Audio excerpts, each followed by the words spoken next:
Welcome to Dad Built.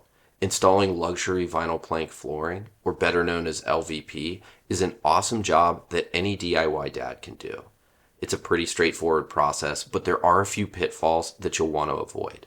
So today, I'm going to show you how I laid down this LVP in my new master closet, but I'm going to focus specifically on the mistakes that I made and what I did to correct them.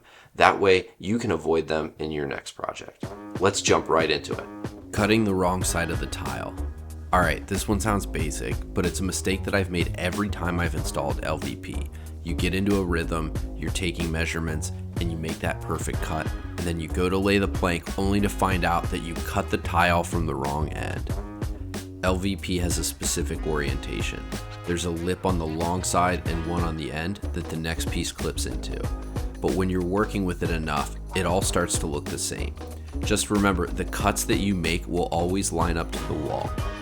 I have a trick that helps you avoid this mistake and saves you from having to use the measuring tape.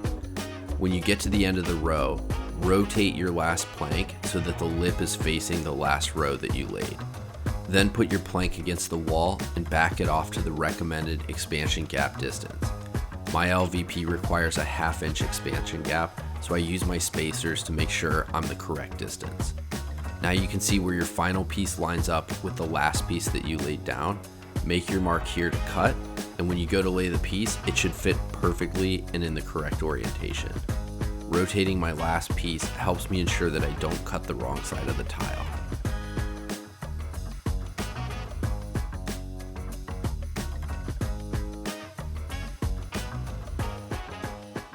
Misjudging the length or width of your space. Another common mistake is not making the appropriate starting cuts to account for the length or the width of your room. I made this mistake when I was laying this flooring down. The width of my space was perfect. It would exactly fit 7 boards without having to rip any of the end pieces, and that almost never happens. But I was so excited that I forgot to double check the length of my room. And I started out by cutting 1/3 length off my first board for a stair-step pattern. Everything was going fine in my first 2 rows, but when I got to the 3rd row, my remainder piece was only about 2.5 inches. That's not good. In fact, the installation instructions for my material said that you shouldn't even lay a piece less than 12 inches.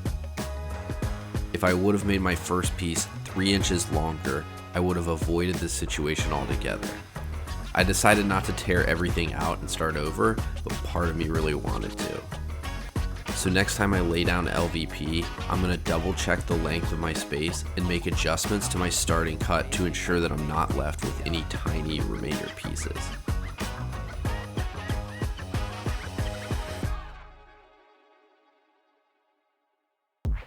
Tapping too hard. LVP is a strong and durable flooring surface.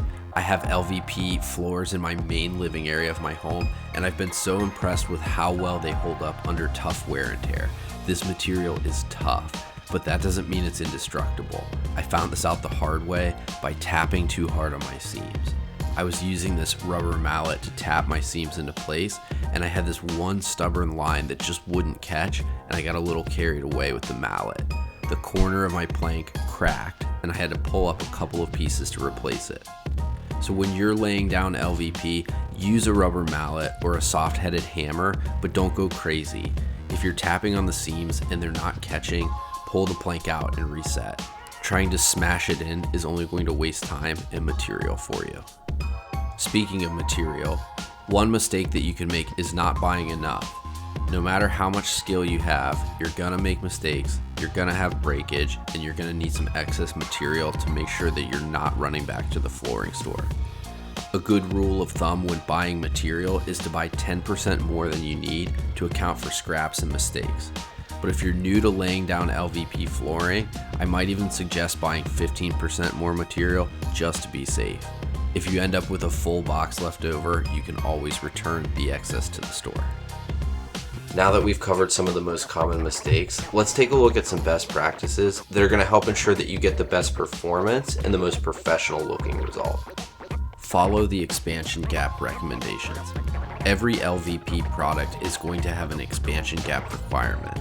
This means that you don't install the floor right up to the wall in the room.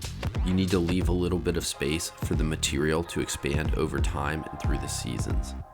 My product had an expansion gap requirement of 1/2 inch, but the widths will vary by product, so make sure that you read your installation guide well. I picked up these expansion gap spacers from the Home Depot.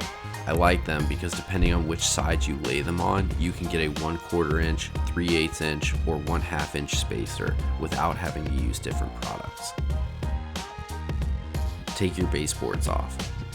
If you're doing a DIY project, chances are you're not laying down this flooring in a new build room. You're probably replacing an existing floor, which means the room will have baseboard. There are tips and tricks out there that are going to show you how to lay LVP without taking your baseboards off, but my advice is to just do it. Yes, it's a hassle, but it's the best way to ensure that you have the result that you want.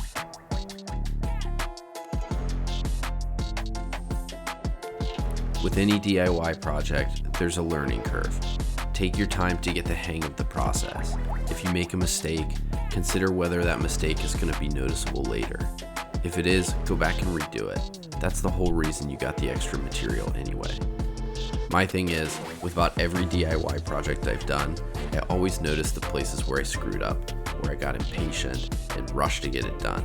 But when all the work is done and you're looking over the job that you did, you're not going to regret the time that you spent doing it the right way. Hell, you might even be proud of the work, and that's what makes it all worth it. Thanks for watching. I hope this video helped you learn how to avoid some of the most common mistakes that can be made when laying down LVP flooring.